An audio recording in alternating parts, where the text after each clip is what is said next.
कि पवित्र गीता जी में बहुत ही निर्णायक ज्ञान दिया हुआ है। उस श्रीमद् भगवत गीता जी को यथार्थ रूप से ना समझकर इन अज्ञानी संतों ने, अज्ञानी गुरुओं ने ज्ञान का अज्ञान बना डाला। गीता जी हमें समझाना चाहती है कि ब्रह्मा विष्णु महेश से ऊपर एक शक्ति और है जो ब्रह्म कहलाता है, जिसने गीता का ज्ञान दिया है। वो ब्रह्म कहता है कि मेरी पूजा इन तीनों गुणों रजगुण ब्रह्मा सतगुण विष्णु तमगुण शिव जी से ऊपर है, अच्छी है। लेकिन वही गीता ज्ञान दाता अपने से अन्य पूर्ण परमात्मा की तरफ संकेत करता है, बहुत जोर देकर कहता है कि उस परमात्मा की कृपा से ही तुम्हारा जन्म मृत्यु अर्थात पूर्ण रूप से ये दुख निवारण होगा, जन्म मृत्यु का रोग कटेगा। श्रीमद् भगवत गीता जी अध्याय नंबर 4 के श्लोक नंबर 5 में आपने कल पढ़ा, एक बार फिर पढ़िए, क्योंकि ये एक ऐसा स्कूल है, सत्संग सतल एक ऐसा टीचिंग स्टेशन होता है, प्लेस होता है। ये ऐसा सत्संग, ये एक ऐसा स्थल है जहाँ पर हर प्रकार के विद्यार्थी आते हैं, प्रथम बार भी आते हैं। तो हम सभी को साथ लेकर चलने की चेष्टा करते हैं ताकि प्रत्येक का ज्ञान उत्थान हो। जब तक हमारा ज्ञान उत्थान नहीं होगा, हम भक्ति करते भी हैं, विचलित हो जाएंगे और काल का दाव लग जाएगा। दास ये चाहता है कि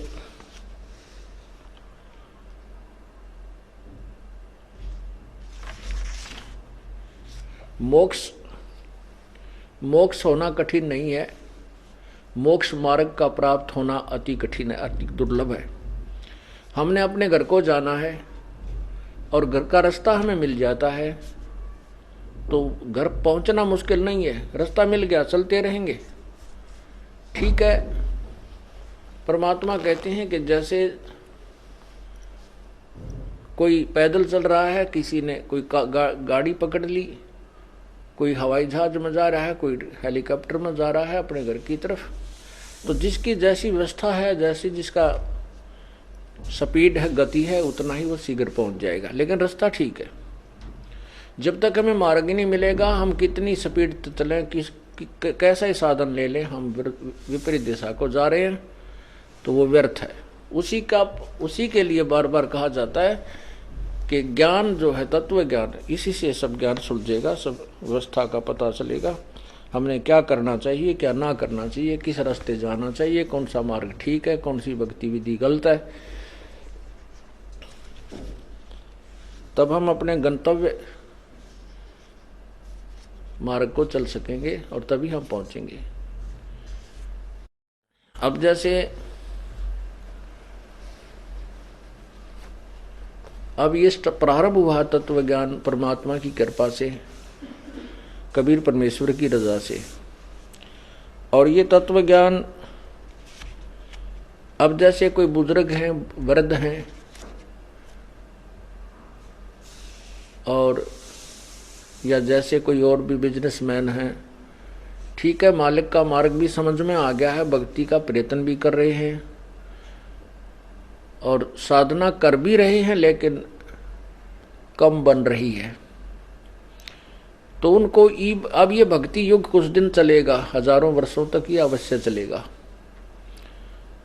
नहीं तो कलयुग इतना स्पीड से बढ़ रहा है, से जुल्म हो रहे हैं, मानवता कति नष्ट हो जाएगी, इंसान को इंसान तुरंत ही खाने लग जाएगा। लेकिन यह स्थिति कई लाखों वर्ष बाद आनी थी, जो कि इस अज्ञानता के कारण अभी आने लग रही है। अब ये रुकेगी, अब ये सटिल होगी कुछ दिन के लिए, बहुत सुंदर समय आएगा, क्योंकि ये ज्ञान एक बार समझ में आ गया मानव का, फिर ये बुराई नहीं कर सकता। उसको विष के तुल समझेगा। जैसे बिजली के नंगे तार का हाथ लगाना कितना भयंकर है, क्यों बुद्धिमान व्यक्ति और स्वस्थ दिमाग का आदमी नहीं लगा सकता। उसके हाथ लगा सकता है मेंटल या कति अबोध बालक छोटा सा। तो हम आज उसी स्थिति में आ चुके हैं, हम बुराई करते आगा पीछा नहीं देखते, हम उसके पाप की तरफ कभी नहीं देखते, इसका परिणाम नहीं देखते। इस तत्व ज्ञान से हमें परिणाम नजर आएगा, स्पष्ट नजर आएगा, हम दूर हो जाएंगे। अब जैसे हमें पता चला है कि ये क्यों हम दुखी हुए, हमारे ऊपर ये कहर क्यों टूटे, किसी के कोड लग रहा है, किसी की कैंसर होगी, कोई अंधा हो गया, किसी का हाथ कट गया, किसी का बेटा मर गया, किसी को बहुत ज्यादा जबरदस्त हानि होगी, वित्तीय हानि होगी, किसी की भैंस मर गई, किसी के बिजनेस में घाटा हो गया। तो फिर आपके तत्व ज्ञान से पता चलेगा कि मेरे ही पाप कर्मों का, दुष्कर्मों का परिणाम है ये। अब वो जो धन 2 नंबर का जोड़ा था गलत काम करके, बुराई करके, वो पाप तो आपके पास जो के तो जमा है, लेकिन वो धन नहीं रहा। या तो कोई पुत्र बीमार हो गया, या कोई भैंस मर गई, कोई संपत्ति हानि होगी, किसी ने 10-20 लाख रुपये ले लिए, दिए नहीं, मुकदमे चले। तो फिर हम इतने डरेंगे कि जो आपत्ति मेरे ऊपर आई है मेरे पाप कर्मों से आई है, तो फिर उस आपत्ति को हम फिर दोबारा ग्रहण नहीं कर सकते, कभी भी नहीं कर सकते। और फिर परमात्मा हमें पग पग पर साथ देगा, हमारा सहयोग देगा, शुभ कर्मों का फल मिलने लग जाएगा, और फिर हम किसी का कभी बुरा नहीं कर सकते। अब तो ना बाप ने, ना तो बेटे न बाप की चिंता रही, माता पिता की तरफ कोई ध्यान नहीं है। वहाँ ये दास जेल में था, वहाँ एक तो एक नया कुबाड़ी, वहाँ देखे कुबाड़िया कुक्रमी लोग, अच्छे भी फंस रहे थे, जो गलती जिनकी कोई त्रुटि नहीं वैसे वो भी थे, कुछ निर्दोष भी फंसा रखे थे किसी को अन्य कारणों से। तो एक ऐसा भी मिला, उसने अपने बाप का कत्ल कर रखा था। तो उसे पूछा, भाई तने ऐसी गलती क्यों करी, बाप के तो नहीं करना चाहिए था। तो उसी के गांव का और था वहां बंद, वो कहने लगा, जी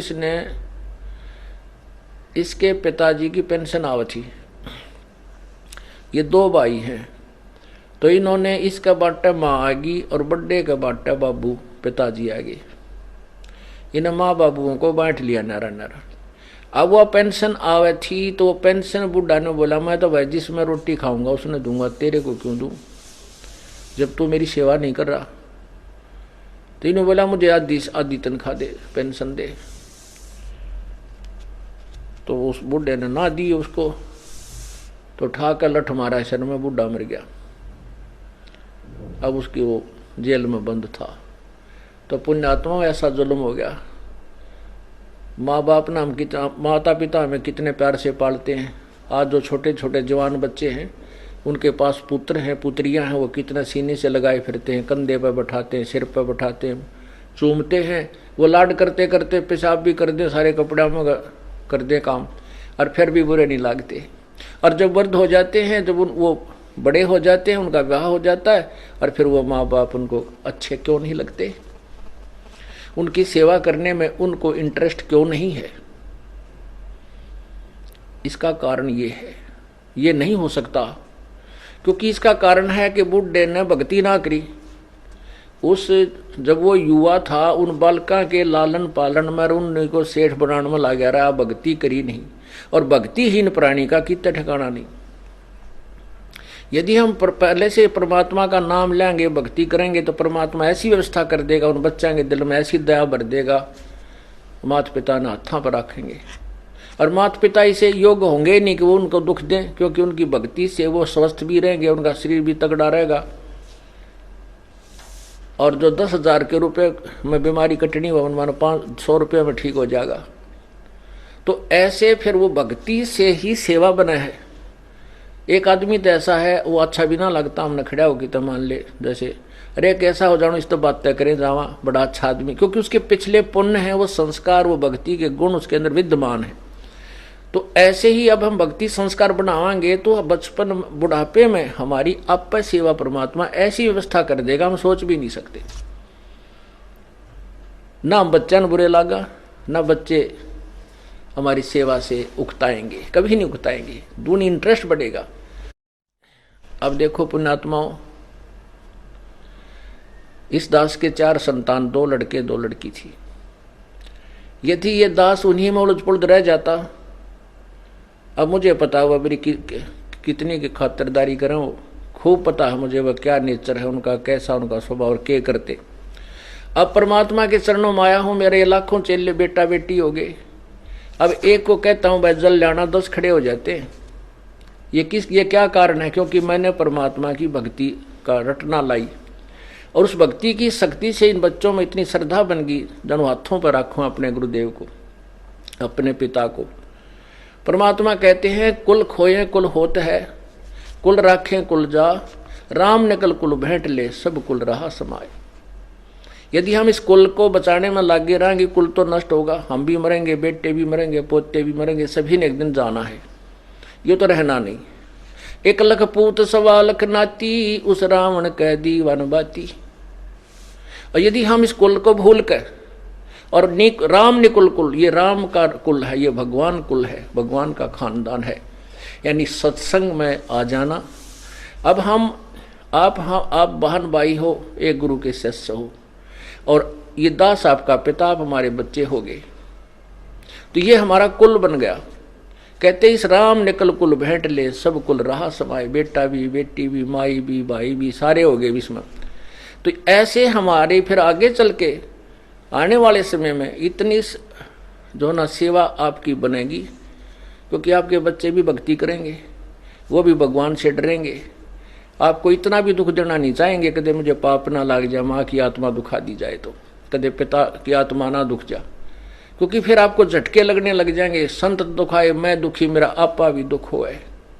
परमात्मा कहते हैं मेरे कबीर कहे मेरे भक्त को दुख ना दियो कोई, मेरा भक्त दुखाए मैं दुखी, मेरा आपा भी दुख होई। तो इस तरह फिर हमें झटके लगने लग जाएंगे। परमात्मा सतर्क करेगा, गलती मत करवाई। हमें जैसे हम मान लिया हमने किसी को दुख दिया, फिर हमारे को कोई हानि हुई तो विचार करेंगे लेट के, आगे वो गलती नहीं करेंगे। तो ऐसे समाज भी सुधरेगा और ये अपराध भी समाप्त हो जाएंगे। तो इसी रास्ते से हम मानवता का उत्थान कर सकते हैं और कोई तरीका नहीं है। आप देख रहे हो अब 57 साल का तो ये दास हो लिया, 58 में हम चल रहे हैं, और 10 वर्ष का समझन लग गया था ये MLA MP के ऊपर बने हैं, मंत्री मुख्यमंत्री कैसे बनते हैं।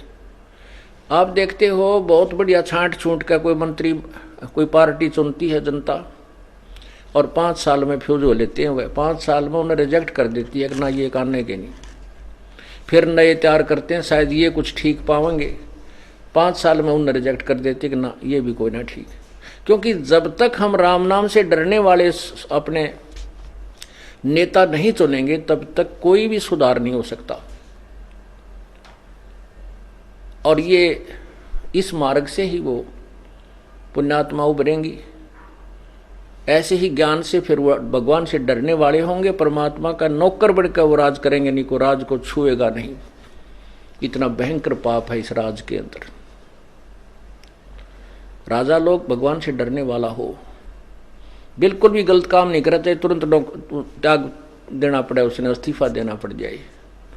ऐसे निर्भय होकर जब हम शासन करेंगे तो हम पाप से बचे रह सकते हैं, अन्यथा नहीं।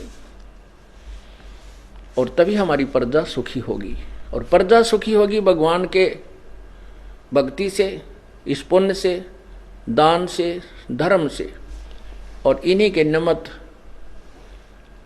परमात्मा की कृपा से प्रभु समय पर वर्षा करेगा, हर तरह की सुविधा देगा। अब ये सत्संग जो ये जो कार्यक्रम चल रहा है भक्ति का, ये शास्त्र अनुकूल है, और ये 2 वर्ष बंद रहेगा लगभग 21 महीने। तो कोई वर्षा विशेष नहीं की प्रभु ने, दास अभिमान नहीं करता, विधान बताऊं हूं भगवान का। और जब से ये पुनः शुरू हुए हैं, मैं इस दास ने कह दिया था जब जमानत होने से 1-2 महीने पहले भी, वहाँ आश्रम अपना बरवाला मिल गया है और पाठ प्रारंभ कर दो। तो उसके बाद ये दास 30 अप्रैल को आया था। उसके बाद पूरा जेठ, जून, जुलाई, अप्रैल, मई, जून, जुलाई परमात्मा ने इतनी प्यारी बारिश करी। कहते हैं ट्यूबलों के पानी भी 10-10, 20-20 फुट नीचे चले गए थे। हाहाकार मच गई थी। समाचार पत्रों में भी आने लगे थे कि भारत के अंदर केवल 7 दिन का अन्न है अगर अकाल गिर गया तो। अब परमात्मा ने, अब जैसे आपने गीता जी अध्याय नंबर 3 के मंत्र नंबर 10 से 15 में सुना है कि जो शास्त्र अनुसार जो यज्ञ की जाते हैं तो यज्ञ से ही वर्षा होती है। जैसे कहते हैं सभी प्राणी अन्न से उत्पन्न होते हैं, अन्न वर्षा से उत्पन्न होता है, वर्षा यज्ञ से होती है, यज्ञ शुभ कर्मों से होते हैं और शुभ कर्म इस काल के लोक में आए तो हमने ये कर्म करने पड़ेंगे। ये काल ब्रह्म से हमारे को ये कर्म लगे और ब्रह्म की उत्पत्ति हुई अक्षर पुरुष से, उस अविनाशी परमात्मा से, और वो अविनाशी परमात्मा ही सभी यज्ञों में प्रतिष्ठित है। उसी को इष्ट रूप में पूज्य मानकर जो धार्मिक अनुष्ठान किए जाते हैं उनका प्रतिफल सही मिलता है। जैसे जड़ को सींचने से फलों को टहनियों को जो फल टहनियों को फल लगते हैं, तो ऐसे विधि शास्त्र अनुकूल साधना से ही वो हमें लाभ होता है जो धार्मिक क्रियाओं से होता है। तो वो एक इस स्थान के अतिरिक्त कहीं भी धार्मिक क्रिया नहीं हो रही, शास्त्र अनुकूल नहीं है। कर रहे हैं बेचारे उद्देश्य, आपने कल गीता जी में सुना था कि कोई तो ऐसे साधना कर रहा है, कोई ऐसे कर रहा है, और वो सभी इसको मोक्ष मार्ग ही मानकर कर रहे हैं, लेकिन वो शास्त्र विरुद्ध होने से व्यर्थ है।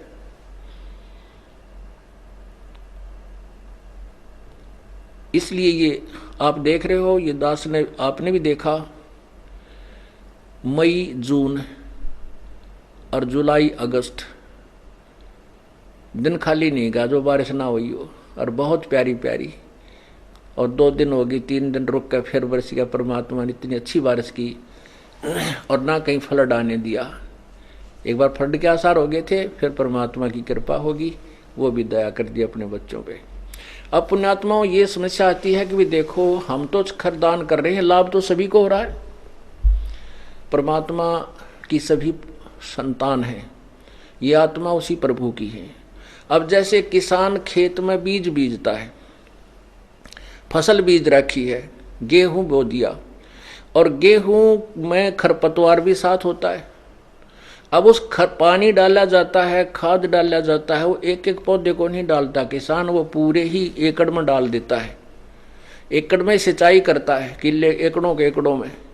तो उसमें क्या होता है कि वो साथ में खरपतवार भी उभरता है, वो भी बड़ा होगा, और वो बल्कि उस पौधे गेहूं से भी अच्छा हो जाता है। जैसे आपने देखा होगा गेहूं जैसा ही एक और पौधा होता है गेहूं की फसल में, उसको जई भी बोल देते हैं। तो वो पौधा बिल्कुल मिलता जुलते, उसके पत्ते सेम टू सेम। उसका कब पता लगता है ये खरपतवार है या गेहूं है? जब बाल आवे, जब उस पर फल परिपक्व होता है, उस पर बाली आती है, जब उसको पहचान होती है कि ये गेहूं है और ये खरपतवार है। उसकी बाली में उसके परिणाम मंत्र होता है। अब जैसे परमात्मा सब जगह वर्षा करता है अपने, क्योंकि वहाँ उसके बच्चे हैं, उसकी आत्माएं हैं। कोई नगर खाली नहीं, आज कोई गांव खाली नहीं, खासकर हिंदुस्तान में तो विशेषकर हरियाणा और पंजाब, राजस्थान, हिमाचल प्रदेश, महाराष्ट्र, आंध्र प्रदेश, बहुत इधर उधर सभी इसके बच्चे जो उपदेशी हो चुके हैं। तो ये परमात्मा, अब जैसे किसान जब देखता है कि गेहूं के अंदर, और वो जो खरपतवार होता है ना, वो गेहूं से भी बढ़िया स्वस्थ पौधा होता है, ऐसे काले पत्ते बहुत सुंदर हरे हरे, और उससे कुछ लंबा भी हो जाता है। और जब उसका फल आता है, जब किसान माथे माथ मारता है, यो खरपतवार है, उसने पकड़ कर चोटी में तो बाहर काट के फेंक देता है। अब उसको आगे चल के जब आज हम भक्ति कर रहे हैं और हमें भी परमात्मा सुविधा दे रहा है, वर्षा कर रहा है, किसान फल फूल रहे हैं, किसान फल फूल रहे हैं तो सारा समाज ही फल फूल रहा है, सभी को लाभ हो रहा है, फसल जो है ना हर तरह की हमें वस्तु उपलब्ध हो जाती है।